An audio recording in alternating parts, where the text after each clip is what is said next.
శ్రీ మాత్రే నమః. నమస్కారం. నేను పండిట్ సూర్యప్రకాష్. ఈరోజు 22 మే 2026 శుక్రవారం నాడు తులారాశి వారికి ఒక ప్రత్యేకమైన రోజు. మీ రాశి అధిపతి శుక్రుడు అంటే అందం మరియు సంపద కారకుడు గురువుతో కలిసి మీ 9వ భావంలో అంటే భాగ్యస్థానంలో కూర్చున్నారు.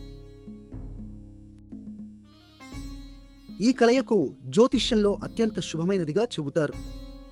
మీ భాగ్యానికి సంబంధించిన ఈ భావంలో గురువు అంటే జ్ఞానం మరియు విస్తరణ గ్రహం మీ స్వంత అధిపతి శుక్రుడితో కలవడం వల్ల ఆర్థిక లాభాలు, ఆధ్యాత్మిక ఎదుగుదల మరియు గురువుల ఆశీర్వాదం లభించే అవకాశం ఉంది.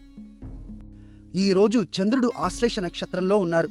ఇది తీవ్రమైన అంతర్దృష్టిని ఇచ్చే నక్షత్రం. దీని ప్రభావం మీ 10వ భావం మీద అంటే వృత్తి స్థానం మీద పడుతోంది. కాబట్టి కెరీర్లో ముఖ్యమైన నిర్ణయాలు తీసుకోవడానికి ఈ రోజు అనుకూలం. అయితే ఒక జాగ్రత్త, ఆశ్లేష నక్షత్రం కొన్నిసార్లు అనుమానాలు కలిగిస్తుంది. కాబట్టి భావోద్వేగాలతో కాకుండా తర్కంతో నిర్ణయాలు తీసుకోండి. ఈరోజు మీ అదృష్ట సంఖ్య 6 మరియు తెలుపు రంగు ధరిస్తే శుక్రుడి అనుగ్రహం మరింత బలపడుతుంది. నిన్న మా అంచనా మీకు సరిగ్గా ఉందా? కామెంట్లో చెప్పండి. వీడియో నచ్చితే లైక్ చేయండి, మీ వారికి షేర్ చేయండి. మా ఛానల్ను సరిగ్గా ఉందా? కామెంట్లో చెప్పండి. వీడియో నచ్చితే లైక్ చేయండి, మీ వారికి షేర్ చేయండి. మా ఛానల్ను సబ్స్క్రైబ్ చేయండి.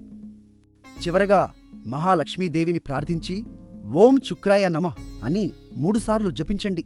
మీ భాగ్యం వికసించాలని ఆశీర్వదిస్తున్నాను.